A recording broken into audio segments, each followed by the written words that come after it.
Welcome to the Josh Hall Web Design Show. Helping you build better websites and create a web design business that gives you freedom and a lifestyle you love. Hello, fine friends. Welcome into the podcast. This is episode 171, where we're going to hone in on this episode on what it's like being a work-from-home mompreneur. Now, for those of you who are like myself, who are not moms, but we're dads, we're dadpreneurs or parentpreneurs, or even for those of you who are not yet a parent but want to be one day and work from home and balance family life, this episode is still for you. You're going to take so many takeaways from this episode just like I did. However, I did want to talk with somebody who is killing it being a mompreneur. My guest in this episode, Jennifer Ellsworth, is doing just that. She's a young mom, but she's doing such a great job, and she's such a shining example of how to run and build a web design business all while balancing being a mompreneur. And I learned so much from this episode, and I have so much respect for moms in particular, because let's just face it, and I can say this as a dad and as a dude, we have a different set of challenges than moms do when it comes to little ones. Now, my wife is a stay-at-home mom, and I will tell you, we have two little girls. I know that she has the harder job between the two of us. She is raising our daughters day in, day out, week after week, month after month. And yes, I work from home and I love it, but she is there constantly. And for all of you mompreneurs out there who are balancing building a business and raising your little ones, I salute you. And you can't see me right now, but I am trying to give my most honest and integral salute, because it's challenging, but you can do it. And Jennifer in this episode is going to share what she's learned as a young mom to balance work life and working from home, building a business, getting stuff done for clients on time.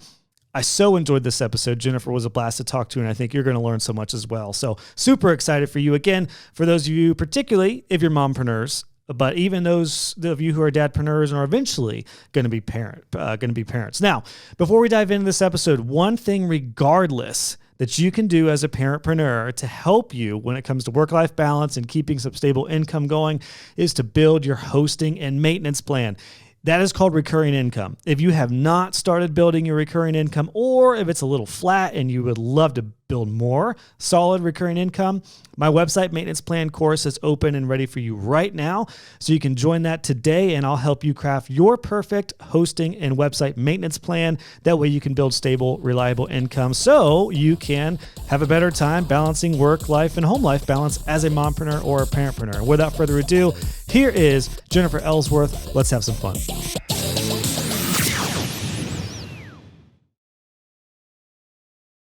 Jennifer, welcome on to the podcast. What a pleasure to have you on. Thanks for taking some time out of your day to chat with us here. Yeah, Josh, thanks for having me. And we were just chatting before we went live. I wanted to make sure I addressed you correctly, because your name's kind of like mine. A lot of people call me Joshua, and I'm like, please don't call me Joshua. I want to go by Josh. But you actually like Jennifer, so I'm glad we got that all set up right before the intro here. So I'm really excited to chat with you, Jennifer. I think we have a lot of commonalities and a kinship just because we're both parentpreneurs, but we were chatting before we went live. There's a different set of probably challenges and struggles maybe that mompreneurs in particular go through. So I'm really excited to dive in to see what you've learned being a mompreneur. And I've got a lot of students who are wanting to become mompreneurs or wanting to work from home or are currently working from home with kids. So I'm super excited. Before we dive in, do you want to let everybody know, first off, where you're based out of? And then when you have any other mom friends, when they ask you, what do you do? What do you tell them? Yeah, so I'm Jennifer. I am a branding and web designer from Gilbert, Arizona, and I primarily work with beauty entrepreneurs. And when people ask me what I do, I pretty much say that I help beauty entrepreneurs get out of their DMs and spend more time working on the things in their business that actually matter. So no more selling in the DMs, get a website that actually works for you. Yeah. Nice. So your background, did you start with social media and in that industry and then start to learn web design? Can you just give us a little context to that? I'm really interested in that. Yeah. So I actually started working for Bluehost in their Blue Sky WP Live program. And they were a department where entrepreneurs were building their own websites and they would call anytime that they wanted. And they would have someone like me direct them on exactly what they're trying to do. And they could be trying to achieve a variety of different things, whether that was, hey, how do I move this image here? Or, how do I add an entire e-commerce store? So that's really where I got started, was doing it 9 to 5. Okay. Gotcha. Yeah. And then when, I'm sure we'll talk about the beginning of the mompreneur journey here, because you have a podcast that, at the time of recording, you only have one episode, but I know you've got some in the pipeline to continue that going. I listened to that and it was about mompreneurship, if that's the word. But lead us up to that point before you became a mom. What did the journey into web design look like right there? Like, when did you want to start doing it for yourself and start building websites for folks? Yeah. So in my 9 to 5, I really just enjoy talking to entrepreneurs because I would get to talk to sometimes like 25 of different ones daily. So I really loved just that energy that they were bringing just to my life in general. I had my daughter at a really terrible time. It was March 5th of 2020. So it was like right after I had her, I was on my maternity leave when everything really shut down. And it was after my maternity leave, I was very certain I was going to go back to work. And it became very apparent that that was not going to happen. Daycares were closed, and it really became both just the practical side of not being able to go back to work and the tug on my heart to want to stay home with my daughter, that I really was able to take what I had learned in my 9 to 5 that I love so much and build my own business with that. That's awesome. So was there an inkling of thinking about doing that before you got to that point? Like, did that just reaffirm your thoughts, or did that really catch you off guard? The idea of, being a stay-at-home mompreneur? Yeah. Oh no, I loved what I did, and I knew this was something I could do on my own. And I don't know if I would ever have taken the leap if it wasn't for COVID and even having my daughter.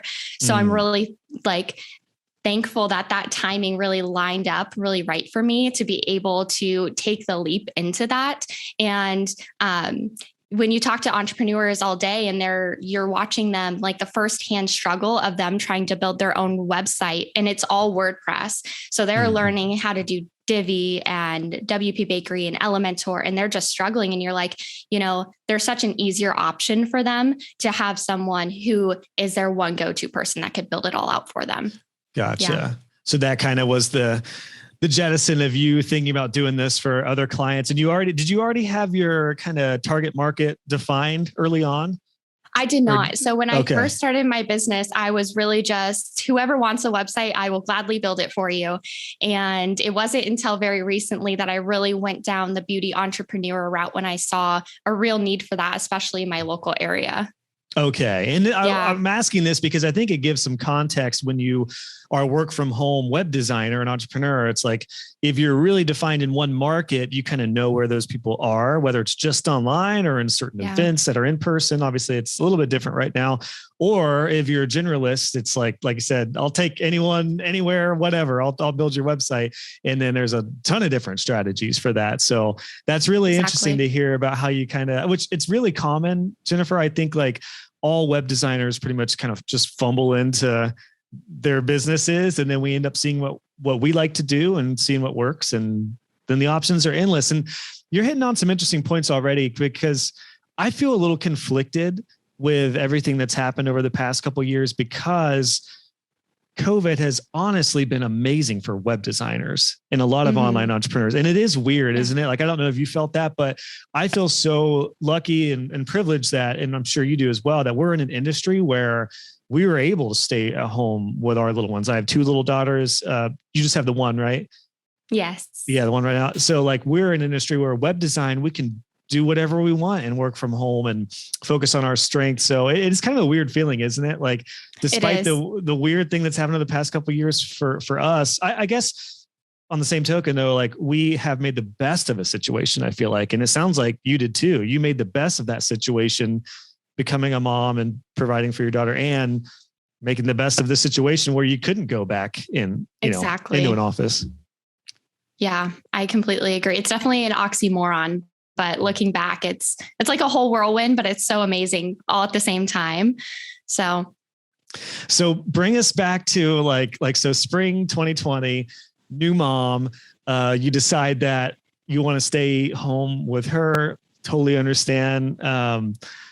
Obviously the situation kind of helped enforce that. And I'm not sure what that would have looked like if you could have gone back to the office, but I know a lot of mompreneurs who have that option to go back, and they're like, after spending 6 weeks at home or whatever, I really like this. I mean, I know some moms really want to get back to a work environment as well and balance both, and that's cool too. But for those who do want to be at home as much as they can, web design provides a really amazing opportunity for us. So I guess we'll get into some more of the tactics for, advice and what you've learned. It might be worthwhile starting with some of the challenges that you faced working from home, which I think are probably pretty obvious. I'm a parentpreneur. Yeah. But again, it's a little different as a mom. If even like tactically, if you're breastfeeding and then you got calls and then there's everything else that's going on, like what were some of the challenges early on when you started? I think for me, the challenges were not realizing how many seasons you're going to go through, because you're going through 2 sets of growing pains at the same time. Your child's growing and they're growing very fast, but also as an entrepreneur, you typically have a business that is growing just as fast as your child. So you're trying to keep up with both. Some of the more mundane struggles was it was really easy at first, because when they're newborn, they sleep a lot and you know exactly what they need when they cry. And it's very easy to get a set schedule of, I can get easily 4 hours of work done in a day, and that's all I really need. And then they start getting more mobile, and then you're like, oh no, where am I going to fit in this time? So I think time is a huge struggle, and working around that has been definitely a learning curve, but also very helpful, because it's also taught me a lot in terms of, working when you can. That is a biggie with being a parentpreneur in general. And it was interesting. I think probably this, Jennifer, but I was a work from home entrepreneur before having kids. So I already kind of got a little used to that work-life balance as far as working from home. But a lot of people, this comes as a shock, especially when you have kids, because I was kind of used to working in segments instead of just a 9 to 5. But that's different for a lot of people, particularly if they come from a corporate world. So I think you nailed it as a parentpreneur. Working in segments and then a shorter burst of time it's what's going to happen. Exactly. You talked about in your first podcast episode about that idea of getting a lot done in a short amount of time. Let's dive into that, because this is key. It's like, okay, I've got 4 hours. Part of me feels like for a lot of people that would be really daunting. Like, how can I run a business with 4 hours a day? If somebody asked you that question or is thinking about that, what would you say to them? If you've got 4 hours, what's your advice to get the most out of that time? I would say you're going to get done what you need to get done in the time you give yourself to get it done. If you give yourself 4 hours to get it done, you're going to take 4 hours on that one project. But if you give yourself an hour, you're going to get it done in an hour. Especially being a mom entrepreneur, you really don't have a lot of time. So when you sit down to work, you really need to be strategic on what you're working on and what is actually going to move the needle further in your business, what's actually going to progress you along and help your clients and help your business inward facing as well. And how did you determine that? Because that's a great point, but it's tricky, especially when you're early on.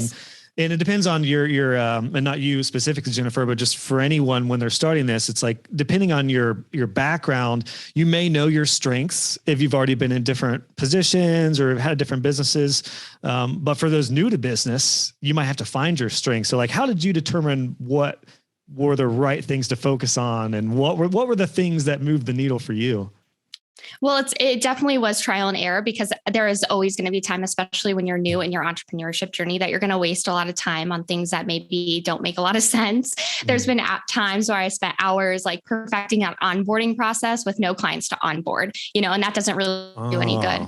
So Gotcha. A lot of it is definitely trial and error. And a lot of it is, what do I absolutely need to get done right now? Is it going to serve me well to play around with my website for 45 minutes, or do I really need to be getting this client, all set up to launch? So just really asking those important questions and having a lot of willpower to say no to the things that aren't going to serve you in your business in that moment. That's well said. And you just nailed, I'm sure everyone listening, being that everyone here are web designers and web entrepreneurs, everyone's like, oh, guilty, where we're just tinkering around. Yeah. I still have to catch myself doing that. Where I'm like, I need to stop tinkering. I just need to get this done and move. And it does seem like it becomes muscle memory after a little while. It's like you start to, you kind of refine how you think about priorities and stuff. I felt like, so now I can generally catch myself pretty quick. But yeah, in the early days, you could blow 3 hours tinkering around with your website footer and no client's going to care. Like, it's not that big of a deal, or it's something you can do in the future when you have some more time or something. So that's a really, really good call. Now, maybe taking that at one level deeper when it comes to the priority of stuff. Something I ask myself, and it sounds kind of weird, but I think when you have kids, you realize you just have a lot more to pay for. So I always ask myself, what's going to fill the bank account quickest?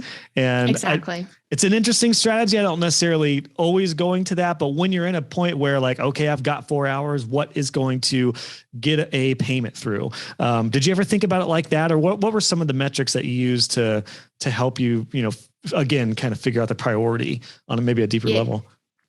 For me, it was really separating the mindset, because as our own, like, we're our own bosses, we really get to make up our own time. And with that comes a lot of power that sometimes ourselves we want to lose, because it's easy to say, oh, I'm the boss, I can put this off until tomorrow, or this is my own business, I don't really need to do this right now. When in reality, there's two separate mindsets as entrepreneurs we really need to have. And that's, you're the boss and you make the game plan of what needs to get done, but then it's also up to you as the employee to follow through on those things that need to get done. So when I'm in employee mode, and I'm getting things done. I'm punching things out on the list that the boss told me to do, that morning or that week when I was planning my weekend ahead. Yeah. Yeah.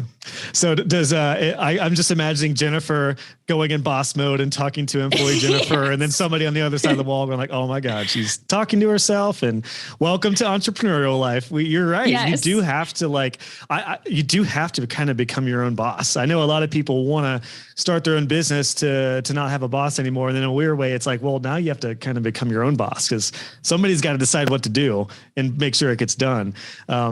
That's a really good point. Now I'm curious, at this point in your journey, when you started being a journalist, designing websites and stuff, did you have, and we don't need to talk exact numbers, but did you have a financial goal in mind that you felt like you wanted to hit that helped you with prioritizing and figuring out how to set up your business? Or what did the goals look like for you, early on when you started this? I think early on, I didn't have any financial goals in mind, and my goals were not strategic at all. It was just based on kind of like what I was seeing around me and what I thought would be nice to eventually achieve. And my goal really was just to have clients and clients lined up for several months. That was my goal when I first started. Okay. And did you, so you think about clients instead of like, I want to make, 50,000 this year or something. Did you have like a fallback plan, or what, did you give yourself a window of time to become a mompreneur and see how long you could do this? This is a really interesting point where a lot of people will give themselves, like, if they've got some savings, they might give themselves 3 months to get a few clients or to make a certain number. What did that look like at that point for you? For me, I did not give myself any kind of time frame, which going back, I think I would have been much more strategic. It probably would have kicked my butt into gear a whole lot faster if I would have. But I was also very thankful that my husband worked full time from home as well. So he really helped me in launching and supporting that business. So it didn't feel pressing to have any kind of income coming in immediately. And that is a biggie when it comes to making the leap on your own, depending on the situation, your living situation. I was curious about that. That was going to be my next question was, is it just you and your daughter, or do you have, some help there? So yeah, with a spouse in the picture to help offset some of that beginning time, that's great. And to have that luxury is awesome. But I think you're right, for the folks who maybe take a jump and they are the breadwinner, or they only have a certain amount of time, getting really tactile on priority, time, all those are crucial. So that's a great point. Now, you mentioned stages, kind of teased on that a little bit. It's just the different stages that you go through as a mom with the kids. How old's your little one now? She will be 2 in March. Okay, so we're recording this January 2022. So I think this episode will probably come out around March, maybe February or March. Yeah. I've got a 3-year-old and a 2-year-old, and I definitely know what you mean by the different seasons where sometimes it's just complete chaos. My girls are running around right now, so you might hear them outside my door. Almost 2 years into it, what have you learned about how to manage these different seasons as they change and grow up and sleep less? What does that look like for you? It is really just being flexible, and no matter what season they're in, having non-negotiables of things that I want to do just day to day with my daughter. And sometimes those are going to come before work every time, because at the end of the day, I love running my web design business, but I'm doing it also so I can be with her full time. So in terms of just, sorry, can you ask the question again? Well, I was just kind of curious, I guess, it wasn't a great question. That's on me. I guess the better question is, have you had to adjust your day and your schedule depending on the different nap times or the sleep schedules? That's kind of what I'm curious about. Oh, yeah. Yeah. Yeah, I've had to adjust a lot. So like I said, when she was a newborn, super easy to work because they sleep all the time. I really ran into a lot of struggle around the 8 to 12 month mark, because they're very mobile. They're into everything. And in that season, it really was working on her naps or working early in the morning. I'm still a morning person, so I prefer to wake up at 5 and get an hour or two work done and just working on her naps. And it's really upsetting when they drop that that second nap and then they only go down to 1, and then you run into whole new challenges again. So it really is just comes down to a lot of flexibility and just getting it done when you can.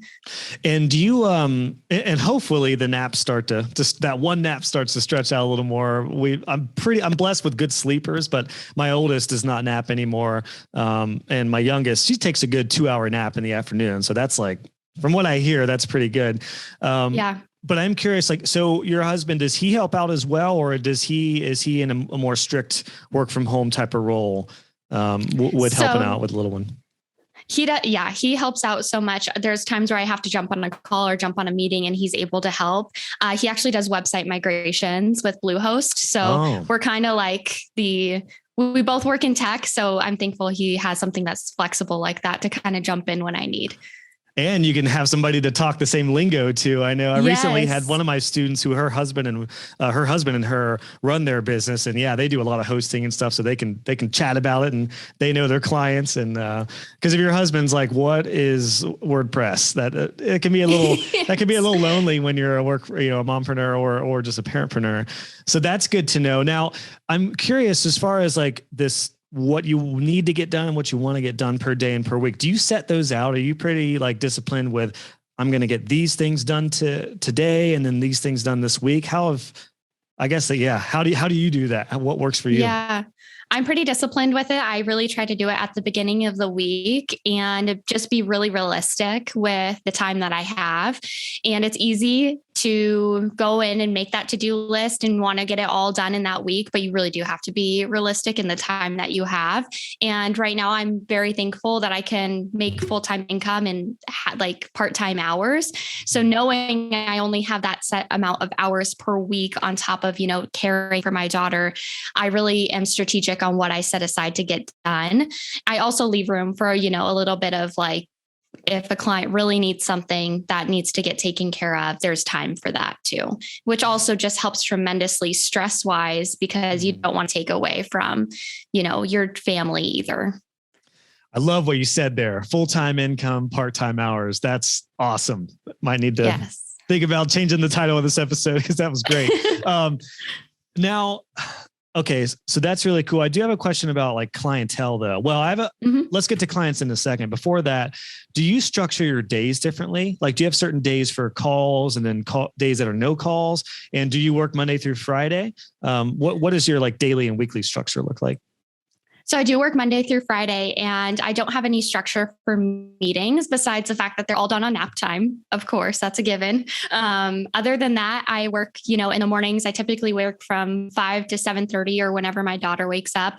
And then I will take 2 hours on our nap time and then 2 hours in the afternoon. So, okay.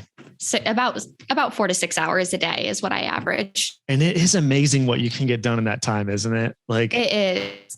A lot of, I don't know how many corporate professionals I know who they're there for 8 hours and then there's an hour each of, driving to work and commute time. And I've asked them before, like, how many hours, have you ever seen Office Space? There's an old like corporate movie where he's like, I think in a given week, I actually only do 15 minutes of real work. And that's what a lot of corporate people tell me. It's like, I'm there for 8 hours, but I think I could probably do it in like 2.5. And I actually think that's what a lot of businesses have found in a post-COVID world is a lot of people are now doing either working from home completely or a hybrid approach if they still want to go into the office and get some stuff done. So it really is amazing. I say that because this is really important for folks who are going to be parents or moms in particular. You might think, if I only have 4 hours a day, how can I do this? It can be done. It 100% can be done. It's just, you're not going to waste your time having 8 or 9 hours in a day. You can just get it done in 4. Now with that idea though, I think that can be really practical for running your own business and doing the work. But here's a big question I have for you, Jennifer. Clients and marketing, like how are you I guess kind of a two-part question. How are you getting your clients and then how are you balancing client relationship with actually getting work done? Yeah. So all of my clients have come from referrals. So when I first started, it was really just saying, hey, I'm here, I do websites. And as I really started seeing an uptick in my clients and my inquiries was when I was doing like real life networking events. And they're typically just small and local. And a lot of them are mom entrepreneurship based. And you get to network with people who are really complementary to your industry. So social media managers and VAs. And that's where I saw a lot of the referrals with managing client projects on top of, just like the amount of time that I have and making sure that my inward processes are still good, really setting aside time to say, this is the time that I'm going to focus on doing my own marketing or my own social media management. And then the rest of the time is going to be spent on client work. So again, just making sure that time is set aside at the beginning of the week so it doesn't get forgotten about. That's good. So you do some of your outbound marketing and posts and get all that ready in the beginning, then have the time to focus on doing the stuff that's going to pay the bills and client work. And so with these were in-person groups, is that right, in your area? Mm-hmm. Even post-COVID, they were still meeting in person and stuff? Mm-hmm. Yeah. And then did you do any, in those type of groups, did you do any sort of social networking as far as like LinkedIn or anything that were more targeted to those kind of clients online? Or was it all in person primarily? It was mostly in person. And then there was a lot of just really casual connection over Instagram, which tends to be where my ideal client is anyway, the beauty entrepreneur. So all just really casual. And I find that they're mostly on Instagram. Well, and this kind of goes back to your first point of, helping the beauty entrepreneurs get out of DMs and actual just probably, I would imagine, face-to-face relationships and better connections and probably better clients too, right? Like there's nothing worse than cold calls in my book. So if you're like pitching via direct message or something, that is equally as cringy for me. Like I have zero interest. Is that kind of the mission for you behind all that? Yeah. So the mission is I'm actually a beauty school dropout. So I went to beauty school right after high school. I thought that was what I absolutely wanted to do. I found out very quickly it was not. And that's kind of when I went with like Bluehost and the whole web coaching side of it. Absolutely loved it. And I realized looking back that in beauty school, they really don't give you a lot of the tools that you need to be able to market yourself or sell your services efficiently. And I just saw a huge gap in that industry. A lot of these girls are on Instagram taking these amazing before and after photos, and their inboxes are absolutely inundated with inquiries wanting their services, but no real funnel to funnel those potential clients through. Well, and then the danger becomes if they don't have a website, as you probably know, and I imagine that you preach to them, is it's all in the control of Instagram or a platform that we don't own or control or could go down. And we have nothing we can do. Like the importance of having a website and a place to funnel all that stuff is key. Exactly. So I imagine, yeah, that definitely, it makes sense. And I'm just thinking like my wife follows so many influencers and stuff. And actually she says that now too. She's like, oh, her website's terrible. Or I'll be like, they don't even have a website. Or like especially now with just such a polarized world we're living in, like you have to be careful what you say, because some of these people's livelihood is on a YouTube channel or on an Instagram channel. And then if you don't own your content, who knows what can happen. Exactly. So I think the importance of that is huge for any social media influencers and stuff like that. Now, how soon was it when you started getting your clients? How old was your little one when that started happening? Because I mean, those first few months, you're sleep deprived. I know, I can say this, my wife would tell you, like her hormones are all over the place after giving birth for those first few weeks. Like, did you get kind of past some of the first newborn stuff before you started getting clients, or did you go right at it when you had your baby? So I had 3 clients off the bat in that newborn stage. And then it was between that really terrible 8 to 12 month stage where I actually had a season of no clients.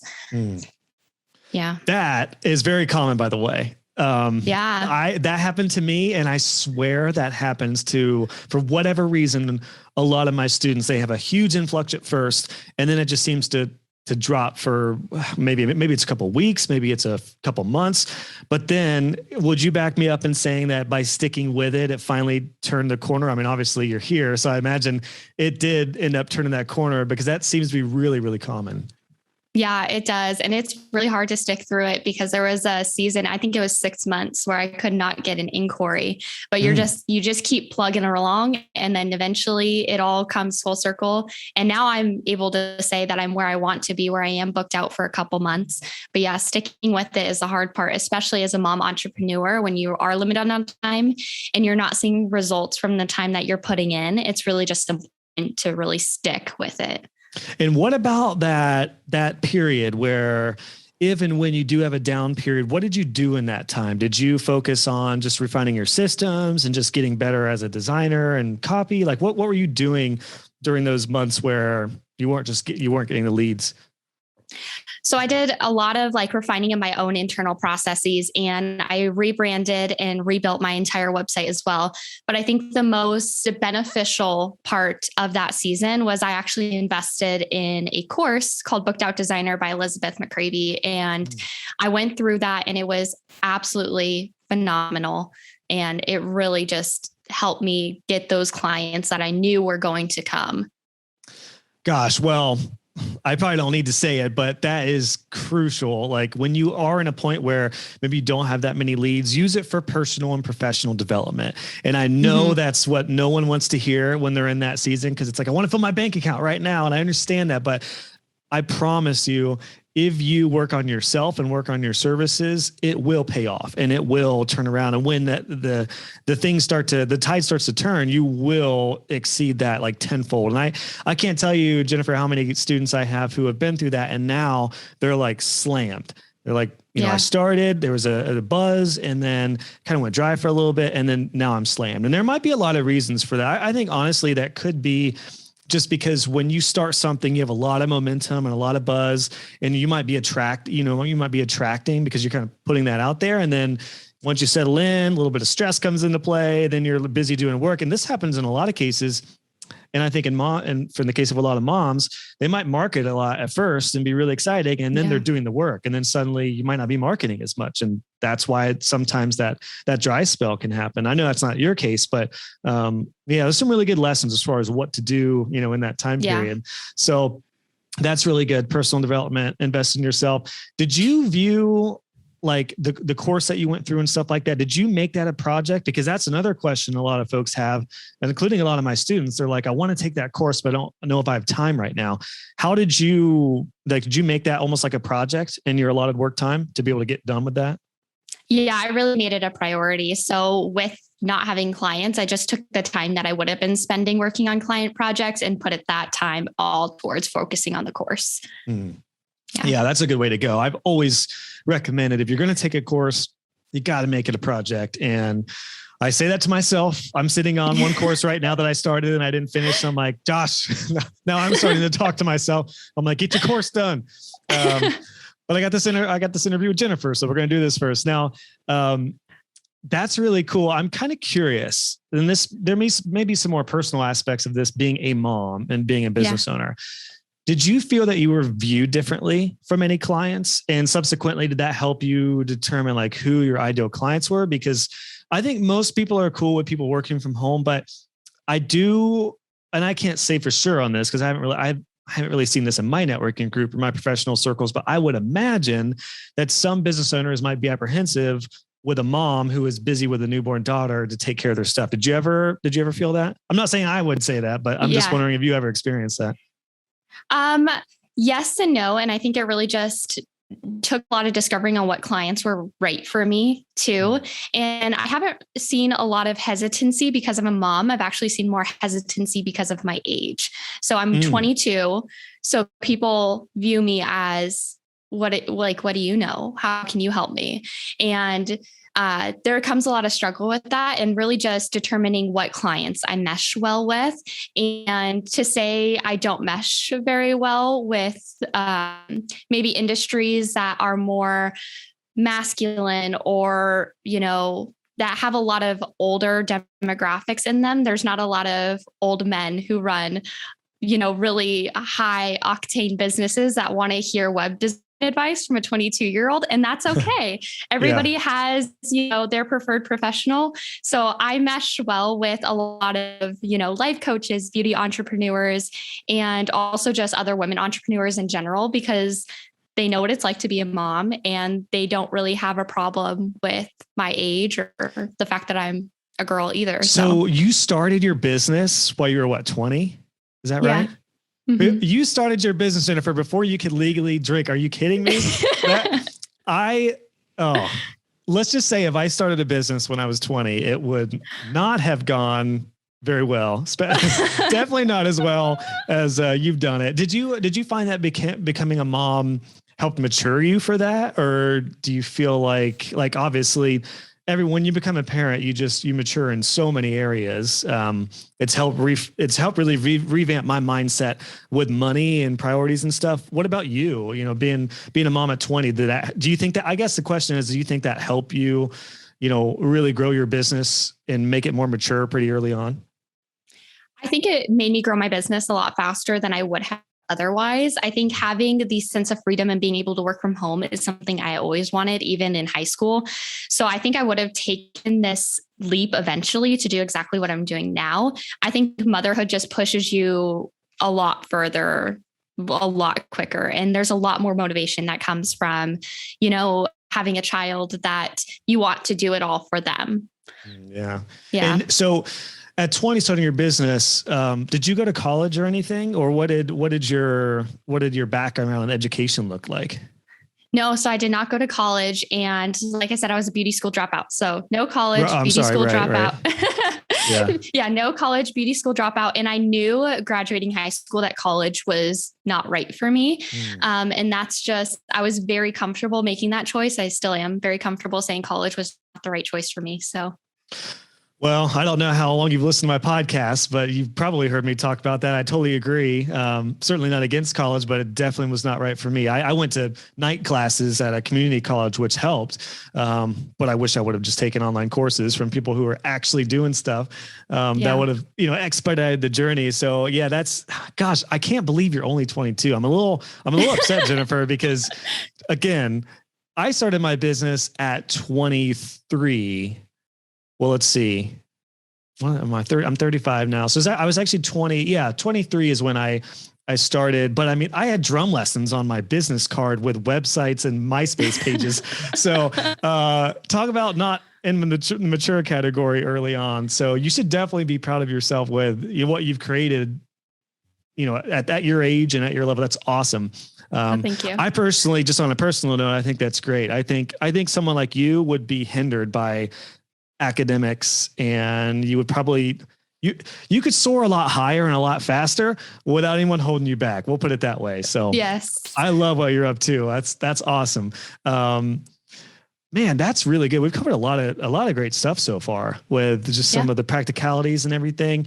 When it comes to your day to day and all that, here comes one question: is it's a roller coaster being a parent, and like you said, when you're growing and starting a business, that is your other baby, and that comes with a lot of different highs and lows. Sometimes those highs and lows intermix with each other. What have you found like a driver? And I know you talked in your podcast episode about, knowing your why and maybe that is just a kid or maybe just a deeper mission, but did you find anything like deeper in you that really helped you get through those highs and lows, especially early on through in your business? Yeah, I think it's really important just for every entrepreneur, especially mom entrepreneurs, to have a really clear understanding of why they're doing what they're doing, because it can get very difficult to want to wake up at 5 a.m. to get a little bit of work done when you've been up at, 10, 12, 2. So having that why gives you the ability to see beyond what you're feeling in that moment, which is going to be exhaustion, frustration, tiredness. And a lot of it is having a why that's beyond just wanting to make money or because you want freedom. Every entrepreneur says they want that freedom, and it's awesome to want that freedom, but there has to be something deeper beyond freedom that you're desiring. For me, it was really control. I wanted to be able to control the environment my daughter grew up in. And there's not a lot of moms that have that opportunity because they do need to work a 9 to 5. And that was something that I was very adamant, and that was my why for keep going, having that control over environment, how much money I was making, and the time I was spending with my daughter. Yeah. And so those 3: time, freedom, and financial, those are kind of the big 3 that I've always experienced in my journey as an entrepreneur. I wanted all 3 of those. I wanted to have more time. For me, probably the biggest thing was freedom. I wanted to just have the freedom to do what I wanted to do and work when and where and who I wanted to work with. And then obviously want to have enough finances to provide for my family. But there is a 4th one in there, and that is purpose and meaning and whatever is really going to be driving you. Because I do feel like if you're just driven, I think this is what you're alluding to, if you are just driven by money or just driven by being free or just driven by having more time, those can get a little muddy. Like you're always going to want more money. Your expenses are going to change. Obviously, we don't even need to talk about how money can change you, especially when you start making more and how you need to balance that. But same thing with time. Like sometimes I have to catch myself being a little too lax on time and not telling myself to work more, but just like maybe have some more disciplines. Even just with our current wild season of life. And sometimes we do sleep in, or we will just like one of my goals, quite honestly, was to not have to wake up to an alarm clock. So I've checked that one off, but at the same time, sometimes awesome. I need to with great sleepers, I won't get the day started till 10. And I'm like, I need to change that. I can do that every once in a while, but not regularly. So I'm kind of like reaffirming some of those disciplines and stuff. But I think I say all that to say you're making a really good point with having a why. Did you know that from the get-go, or what would some tips be for folks who may be struggling with their why or a deeper meaning in their business?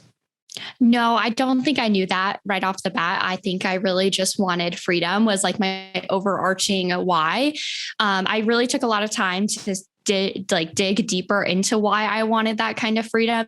For me, it really did all boil down to control. I think there's a huge factor as being a mom entrepreneur that's motivated by money. And there's this there's this huge connotation that sometimes that can be a bad thing to be so motivated by money. But I don't think that that's a bad thing at all. I think you need to let that also be your motivator. So if money and freedom are your motivator, that's not necessarily your why. That's just, what's giving you the energy to get to where you're going. There is a really awesome practice by Dean Graziosi. It's called 7 levels deep. So you take your why or what you think is why, and then you just keep asking yourself why 7 times. Why do you want X, Y, Z? Like your little toddler who's like, why? Yes. Why? And eventually you just get to this, that is really what I want. And for me, it was, I want to have control over my entire life, not just in the aspect of money and time, but being my own boss and all of that. That's a good point. What's that practice again? What's that officially called? I believe it's called 7 Levels Deep. And Dean Graziosi talks a lot about that. We'll have to put that in the show notes, because I guess I didn't realize it was an actual framework. I figured it was, but I've always thought that it's like a lot of people like, I just want to make a lot of money. I'm like, well, why? Why do you want to make a lot of money? Well, duh, I want to pay bills, but why? Why do you want to make a lot of money, or why do you want to make this amount? And then you kind of drill down from there. It's like, well, in fact, maybe I want to have that time or that freedom. For me, my why has changed a little bit, and you'll probably experience this as well, Jennifer, but my first daughter was born with some developmental disabilities, and she has a lot of special needs. And that's, obviously had been a huge life change for us. And one reason I'm so fortunate and blessed to be able to do what I do working from home and be able to work with her. But one of my biggest whys now, as she's closing in on 4 years old, is I want to be able to help her learn and basically do schooling at home. Because my wife and we just do not trust a public or a private system to give her the care and attention she needs, quite frankly. So my why has shifted towards that. Has your why shifted at all, even just in the couple of years? I mean, I know you said it kind of, you found it, but has it, or do you foresee it changing at all over the next few years? Yeah, and I could foresee it changing in the next couple of years, especially as my daughter enters that school year age. I could foresee myself wanting to homeschool. That's something that's been on my heart for, since I had my daughter. So I think as I get closer to that school age, years, I think there's going to be a lot of pivots and, okay, this is my why in this season. Yeah. Well, yeah, you talked about that earlier, the seasons that you might go through, and that can affect everything from services to, marketing you do, or to calls or whatever. So there's definitely, and that's what's kind of cool too, is we're in an industry where there are going to be seasons of hustle and a lot of work, but then there's seasons of more like just working on your business, or when you were going through that drought there, working on yourself and working on, everything that led up to, sounds like you've really refined your target market. And do you feel like you have a pretty clear path now, a couple years later, as far like, do you feel like maybe your vision is more clear now that you've had a couple of years under your belt with this? Oh yeah. I look back and I was like, I don't know what I was doing, but I don't think anybody knows what they're doing when they first start their business. So, but I think my vision is totally clear. That's cool. Yeah. And it's well said, because I don't want anyone to feel like they should know exactly what they're going to do in the beginning. And everyone has a different path. Like I, as a course creator and a coach, I have to balance and know that everyone is from a different experience, a different background. Everyone has different goals and different needs and living situations. And what was the exact path for me is not going to be perfect for everyone. I'm happy to share what I've learned and what I've done, but at the end of the day, you have to forge your own path. You have to learn from folks and fast track the journey, but you got to kind of know what you want to do. I guess that's actually a kind of a question now. With, you said in the beginning, you didn't really do any goal setting or anything like that. Yeah. How has that changed? Like, and now we're recording this in the beginning of the year of 2022. Do you have a goal setting like strategy in place or anything like that now? Have you found anything that has worked? So I'm really focused on tackling one goal at a time. One right now is just being as far booked out as I can be and realistically manage. And I would eventually love to take that. I would love to eventually, my goal is to have like a template shop. So focusing on like that one overarching goal and just taking the steps to realistically get there. Now, a template shop, can you expand on that? Yeah. So I'd love to have, like, for the beauty entrepreneur, typically, they're either new to the beauty industry and they're just starting out. Maybe they just graduated beauty school and they really want a website that's going to showcase their services befores and afters and be able to book inquiries. But sometimes it's not always realistic for them to be able to afford a custom design or custom branding. So it'd be really convenient for that kind of market to have a customizable template that they could purchase at a lower ticket offer, but be able to make it their own. And this is pretty common. All right, it's coaching time. It's coaching time with Jennifer and Josh. So a lot of my students are doing this, Jennifer, and I think it's a really great model. And there's a lot of options for this now. If I were coaching you directly, which I totally am right now, what I would say is you could potentially offer that as like an option, like a tier of what you're doing. I don't know if you're doing that now, but you could have the more like one-on-one type of approach with clients that do have a budget and are gonna be fine with a $5,000-$10,000 website or program or whatever. But then you could have that like template style option, and you'll get a lot of DIYers. But as long as there's a few different ways you could go about that. But see, now we're in dangerous territory, because now I'm seeing the whole marketing plan. I think it's really cool though. I say all that to say you could definitely do that. I've got a lot of students who are offering those template style sites and plans to folks who do have a lower budget. Do you do maintenance and hosting and stuff? Actually, that's another question I was going to ask you is, do you have any recurring income in your business?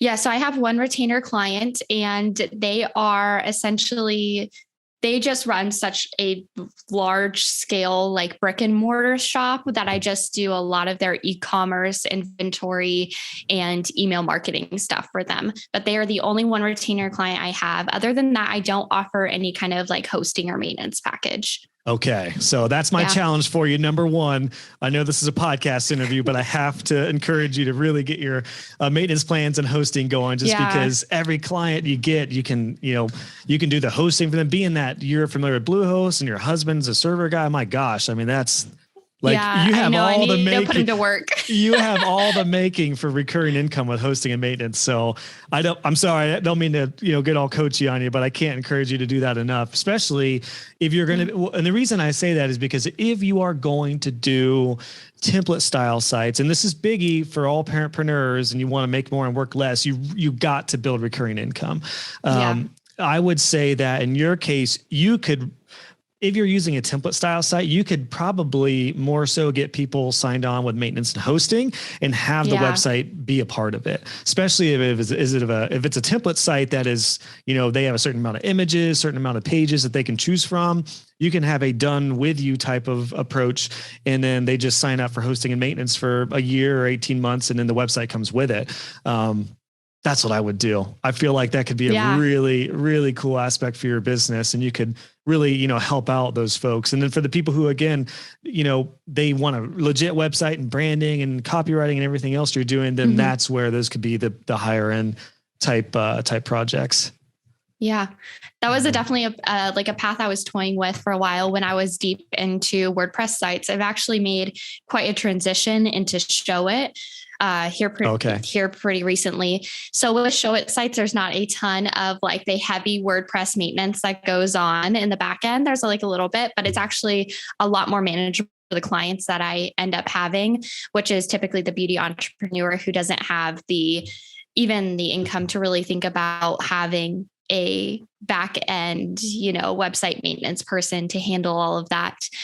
But yes, with my WordPress clients, I've always recommended, hey, do you want to do some kind of management aspect of that? And even with Show It, I'm not familiar with Show It, but any platform, even if it's super user friendly, they're still going to want to have their web, and in this case, their web gal. So I would still be that for them. I would still definitely consider making. I'm sure there's got to be something that could be done monthly that, you're in their corner. I would foresee that working pretty well with more template style sites, because the danger I think a lot of webpreneurs get into is if you start doing the lower end sites, often those take the same amount of work as higher end sites if there's not controlled parameters, which I'm see you nodding. I'm sure you've thought about that, but that's where I could see, this working really well as far as having those clients in your sphere every month.